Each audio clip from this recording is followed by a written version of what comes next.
Brisbane. Yeah, that's an option. Yeah, down the track. Well, Fagan won't coach forever. Who are the coaches that are under the pump? It'd be him, wouldn't it? I think coaches under the pump. Well, Beveridge is number one. I mean, Adam Simpson, it's eased a little bit because they've been very competitive. A little bit. Fuck, I love him. I love him now. Yeah. Punters love him. Yeah. Mate, I couldn't believe it. Punters loved him last year. They were. No, they didn't, mate. Jeez, No, it was a campaign. Did you see the placards at the footy games? Yeah, but campaign to get rid of him. Yeah. But now, off the back of Harley and all the rest of it, and the effort. Were you at the game? Yes, of course. Oh, Yeah. mate, when They had no right to be in that game. No, the numbers at how is that half-time were happening? but it was a great effort in the second half. 15 inside 50s last quarter, and Yo's not even playing. Reed's gone off with Oh, mate, Reed. Two things about Reed. One, the double dusty. palm. The double dusty. Oh, mate.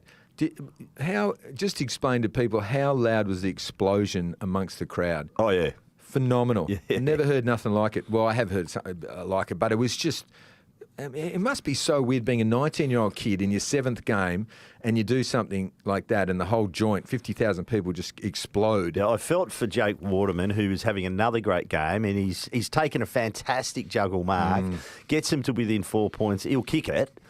And Cripps. Jamie Cripps. And look, he's been a fantastic player for the Eagles over the years and had a pretty good game. First picked. But he won't remember that fondly because that was just silly. And I don't reckon the coach would have had to say anything to him. He would have known. The reverse decision, of course, and Waterman didn't get the kick. So you can see Waterman's face. He would have known. And it's I reckon he took it pretty well, actually. You could see he was disappointed, but he's like, Sometimes you don't.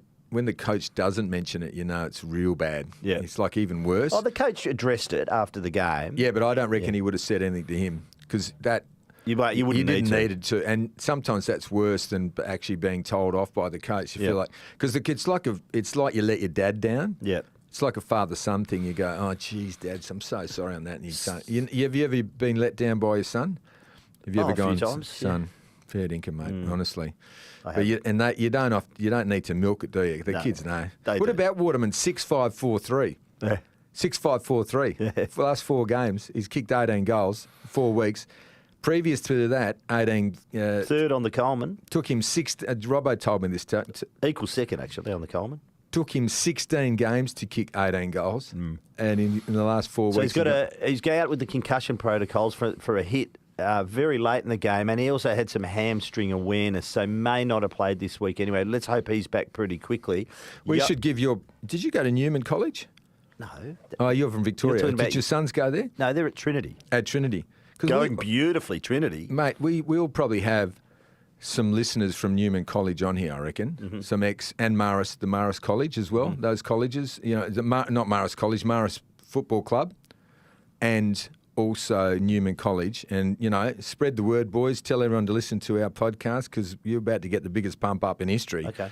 So the Coleman Medal, who are alumni of Newman College? Can you think of anyone? Oh, I see where you're going here. So you're going to say Jesse Hogan and Jake Waterman, are you? Yeah, both of them, second and third in the Coleman Medal. Well, they're equal second. Equal second. Equal second in the Coleman Medal. 2 Newman College Marist Well Footy done, Club Newman boys. College. And I checked out the alumni. So I knew a few. You'd know a few. Matty Connell. Oh, yeah. Crows Premiership player, Eagle. Spider Burton. Oh, yeah. Yeah. Daniel Ricciardo. Yeah, wow. Susie DiMarchi. Baby Animals. Yeah. Justin Langer. Wow. Danny Green. Quinton Leach, fantastic guy. Oh, yeah. That is some alumni. And one bloke they don't mention as much as they used to, Brian Burke. Yep. As well. Okay. So the school, mate, they're flying, eh? Well done, Newman College. I know that some of the high schools are copying it at the moment, but Newman doing well. They are. Just with the Eagles, so Waterman, we hope he's back, maybe misses a week. Let's see how he goes through the concussion protocols. Noah Long, hoping for the best, fearing the worst. We should have that news come through today. Suspected ACL. So season over, And Elliot Yeo, we were all very concerned late in the game when he looked pretty forlorn. Even being chaired off in his 200th, he looked a little disappointed. It's at the minor end of groin complaints, so that is good news. Let's hope he's back pretty quickly because he was in stellar form and they need him in that side and Harley needs him in that side. So he's missing 2 weeks at least, they're saying, aren't they? Yeah. For Yoey. But you know what? I just love it how they say that they haven't got the results back yet. Mm-hmm. I, as the president of Perth Footy Club, could get a scan done and the results back to me that afternoon, and you You've get got power, though. No, but don't think Simo does. Yeah. Mate, they're unbelievable. They go, we haven't got the results. I said, piss off. I feel like going, piss off, mate. Hey, My mate runs SKG. I know how it works, or bloody Perth Rad. And it comes back so quick. Can I just... How's it leave it out? And I'll just read the statement out. Read Tyler Brockman. A traffic accident occurred in Geraldton early Saturday morning involving Tyler Brockman, who attended a family funeral on Friday afternoon. Fortunately, no other vehicle was involved and no one was injured, which is great news. This matter is being investigated by WA Police and Tyler is fully cooperating. Tyler's personal circumstances are complex and the club will prioritise his health and well-being ahead of any return to playing football. The club has informed the AFL regarding this incident and we await the outcome of the police investigation before making any further comment. The club requests Tyler's privacy is respected at this time. So let's hope he has a full recovery. We're not sure about the circumstances. Full recovery? Yeah, well, I hope he's not injured and he's okay. But they said he's not injured. Yeah, no, but there's more to come, obviously. Yeah. Oh, no doubt. And, no doubt. Probably for privacy, they haven't been able to put it in or whatever else is going on, investigations. That's a bit of a worry, given that he was one of their star recruits. But, he can play. He'll be all right. He'll be all right.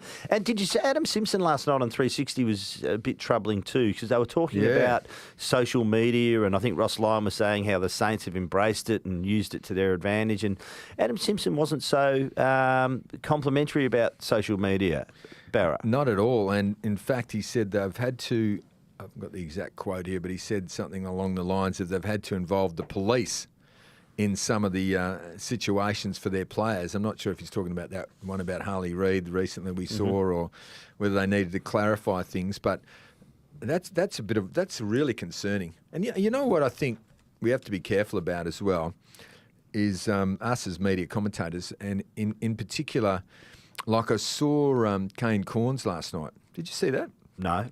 And he was comparing Harley Reid with Nick Dacos in his first year. Different players. Yeah, and he's basically said that, he basically insinuated that Harley wasn't fit enough and that Nick was the barometer. Different players. And they're playing in different positions. Well, Harley's inside mid and Nick was off a half-back flank. I know, but why is he doing that? Is that ignorance? Because you know that in your first year you can't do full training anyway. Yep. When you're a teenager, you can't actually, your body can't take it. So they don't push you through. Well, isn't this why he was rested last week? Yeah, and well, what Kane was saying was he's come off with cramp, and that's unacceptable. Where the way he Plenty finished of players get cramp. where he finished that game, I would have thought he pushed himself beyond where he should have. As a young bloke, he's only played 7 games. I think we've got to be careful about casting dispersions, as a footballer once said, on players, particularly when he's only played 7 games and he's 19. Been a pretty good 7 games. And he was a match winner. Quieter at the weekend, but the double dusty got the crowd, disappointed with the loss. But they would have been talking about that long into the night, wouldn't they? Where's Walsh? Because Sammy was on him, wasn't he? Really, more or less. He had a great game as well. You know who turned that game after half time was Tim Kelly.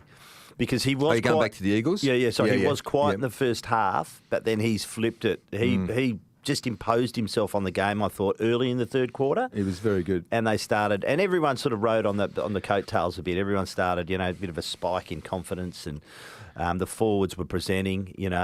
So look, it was an encouraging performance. However, they've got some players out.